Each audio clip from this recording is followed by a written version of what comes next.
اعوذ باللہ من الشیطان الرجیم، بسم اللہ الرحمن الرحیم۔ میرے تمام مسلمان بھائیو السلام علیکم۔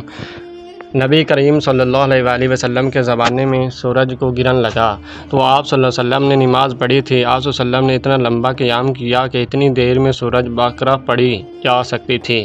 پھر آپ صلی اللہ علیہ وآلہ وسلم نے رکوع لمبا کیا اور اس کے بعد کھڑے ہوئے تو اب کی مرتبہ بھی قیام بہت لمبا تھا لیکن پہلے سے کچھ کم۔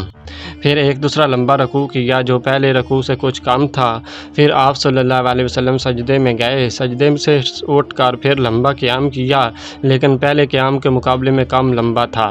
پھر ایک لمبا رکوع کیا، یہ رکوع پہلے رکوع کے مقابلے میں کم تھا۔ رکوع سے سر اٹھانے کے بعد پھر آپ صلی اللہ علیہ وسلم بہت دیر تک کھڑے رہے اور یہ قیام بھی پہلے سے مختصر تھا۔ پھر چوتھا رکوع کیا، یہ بھی بہت لمبا تھا لیکن پہلے سے کچھ کم۔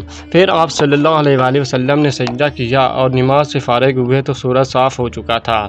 اس کے بعد آپ صلی اللہ علیہ وسلم نے خطبے میں فرمایا کہ سورج اور چاند دونوں اللہ تعالیٰ کی نشانیاں ہیں اور کسی کی موت و زندگی کی وجہ سے ان میں گرن نہیں لگتا، اس لیے جب تم کو معلوم ہو کہ گرن لگ گیا ہے تو اللہ تعالیٰ کا ذکر کیا کرو۔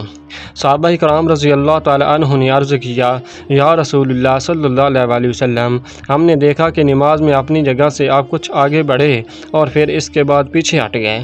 آپ صلی اللہ علیہ وآلہ وسلم نے فرمایا، میں نے جنت دیکھی اور اس کا ایک خوشہ توڑنا چاہا تھا، اگر میں اسے توڑ سکتا تو تم اسے رہتی دنیا تک کھاتے، اور مجھے جہنم بھی دکھائی گئی۔ میں نے اس سے زیادہ بھیانک اور خوفناک منظر کبھی نہیں دیکھا۔ میں نے دیکھا اس میں عورتیں زیادہ ہیں۔ کسی نے پوچھا، یا رسول اللہ صلی اللہ علیہ وآلہ وسلم، اس کی کیا وجہ ہے؟ آپ صلی اللہ علیہ وسلم نے فرمایا کہ اپنے کفر انکار کی وجہ سے۔